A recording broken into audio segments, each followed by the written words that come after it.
Cabai rawit pertama kali didomestikasi di Meksiko. Untuk sejumlah besar orang di seluruh dunia, cabai adalah makanan lezat. Namun, kebanyakan orang tidak berhenti untuk bertanya dari mana asal rempah ini.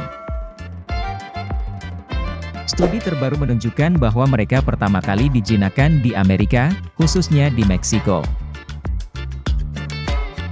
Peru, negara di benua Amerika, akan memiliki tingkat keanekaragaman budidaya tertinggi di dunia. Ini karena sebagian besar spesies peliharaan dibudidayakan dan dikonsumsi selama masa pra-Columbus.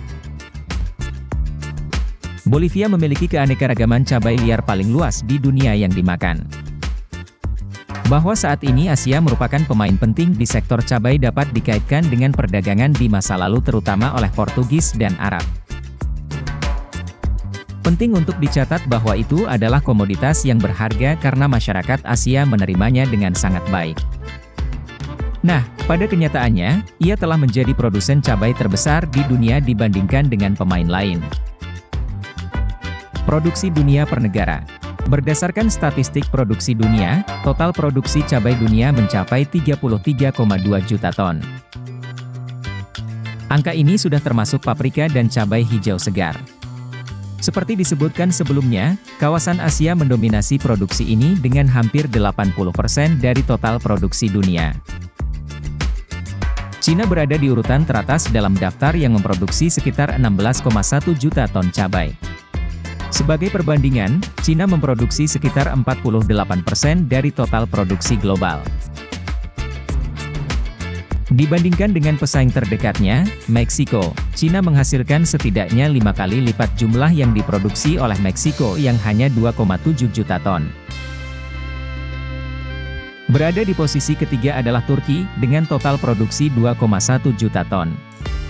Menyusul di belakang, Indonesia, dengan 1,9 juta ton dan kemudian disusul oleh India dengan 1,5 juta ton. Hal ini semakin menunjukkan betapa dominannya Asia. India adalah kasus yang aneh karena 32% dari 1,5 juta ton yang dihasilkannya terdiri dari cabai kering. Ini menempatkannya di urutan teratas mengenai produksi cabai kering di dunia. Menutup daftar teratas, di posisi 6 dan 7 adalah Spanyol dan Amerika Serikat dengan produksi masing-masing 1,1 juta ton dan 0,9 juta ton. Kasus Spanyol seharusnya tidak mengkhawatirkan, karena perdagangan dan jelas karena sifat pedas dari masakan mereka yang dimuliakan dan lezat. Kesimpulan: Cina telah mendominasi pasar.